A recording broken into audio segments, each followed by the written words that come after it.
వ్యవసాయం చేసుకుంటూ ప్రొసీడింగ్స్ తీసుకొని ఆంధ్ర కంబైన్డ్ రాష్ట్రంలో పాస్బుక్లు ఉన్నాయి, మళ్ళీ ధరణి పాస్బుక్లు ఉన్నాయి, భూభారతి పాస్బుక్లు ఉన్నాయి.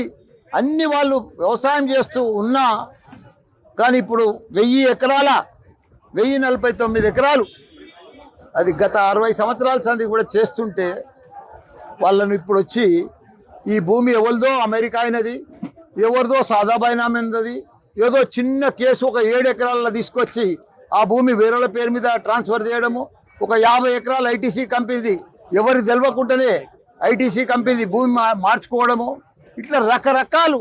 కాంగ్రెస్ ప్రభుత్వం వచ్చినప్పుడు సంధి అల్ల కొల్లోలం తెలంగాణ అంతా. మా కేసీఆర్ 10 ఏళ్ల పరిపాలన బ్రహ్మాండంగా ఉండే అన్నపూర్ణ రాష్ట్రంగా తయారు చేసిండు మా కేసీఆర్. అసుంటి రాష్ట్రాన్ని రైతులను అతులం కుతులం చేసి మొత్తం దరిద్రం చేసి పెట్టాడు. ఈ కాంగ్రెస్ ప్రభుత్వం ఉన్నందుకే వర్షాలు కూడా పడతలేవు, ఆ భగవంతుడు కూడా వర్ణదేవుడు కూడా కనికరిస్తలేడు. కాంగ్రెస్ ఉన్నది ఇంత ఘోరం, ఇంత పాపం, ఇంత ఇది. కానీ ప్రజలంతా గమనిస్తున్నారు. మాయ చేసినట్టు చేసి మొత్తం చాతవాడి చేసినట్టు అయింది మన తెలంగాణ రాష్ట్రానికి. నిన్న ఆయన చాతవాడి కోసం మాట్లాడాడు. నిజంగా మన తెలంగాణ చాతవాడి చేసినట్టు అయింది. రాత్రి రాత్రి వాళ్ళ భూములన్నీ మారిపోతున్నాయి, వాళ్ళ పేర్ల మీదకి వెళ్ళి మారిపోతున్నాయి. ఎవరు మారుస్తున్నారు?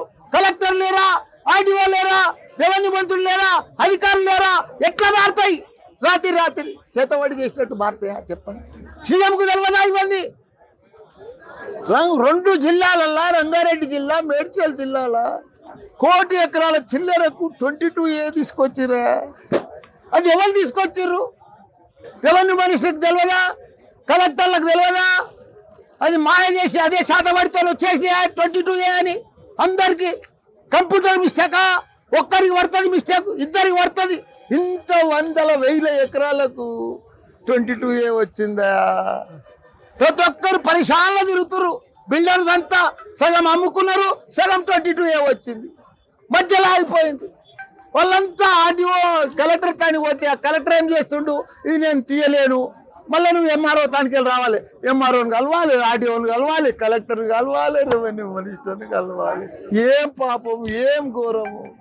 కాంగ్రెస్ ప్రభుత్వానికి ఓటేసినందుకు ఇదంతా బాధలు, ఇంత అన్యాయమా? నిన్ననే మళ్ళీ సీఎం గారు నిన్న కూకట్పల్లి మీటింగ్లో చెప్పిండు 22A ఎవరున్నా బాధపడద్దు, తీసేస్తున్నాను. అందుకే ఎట్లొచ్చింది? ఎందుకు తీసేస్తున్నావు? ఎందుకు అనౌన్స్మెంట్ చేస్తున్నావు? నువ్వు సీఎం, నీకు తెలియదా ఇదంతా? బొమ్మి రాసిపోయాడు. ఇప్పుడే మా అన్న చూపించాడు, ప్రవీణ్ అన్న లెటర్ రాసిలో నువ్వు ఎంపీ ఉన్నప్పుడు వీళ్ళని రైతులను కాపాడాలి, బాధపడాలని కలెక్టర్కు రాసినావు. మరి ఇప్పుడు ఎందుకు సీఎం ఉన్నప్పుడు నువ్వు కాపాడలేవా? నీకు ఆ బాధ్యత లేదా? నీకు తెలియదా? కిందేం జరుగుతుందో కూడా తెలియదా? మేము తప్పకుండా చెప్తున్నాము, రైతుల పక్షాన్నము. మా ప్రవీణ్ అన్న చెప్పినట్టు మేము తప్పకుండా బొమ్మిరాజ్పేటలో ఒక్క రైతుకు కూడా అన్యాయం కానియము. తప్పకుండా వారి ఎంబడి మేము అందరం ఉంటాం. బీఆర్ఎస్ ప్రభుత్వం ఉంటుంది, మా కేసీఆర్, మా కేటీఆర్ మాకు ఆజ్ఞ ఇచ్చి పంపించాడు.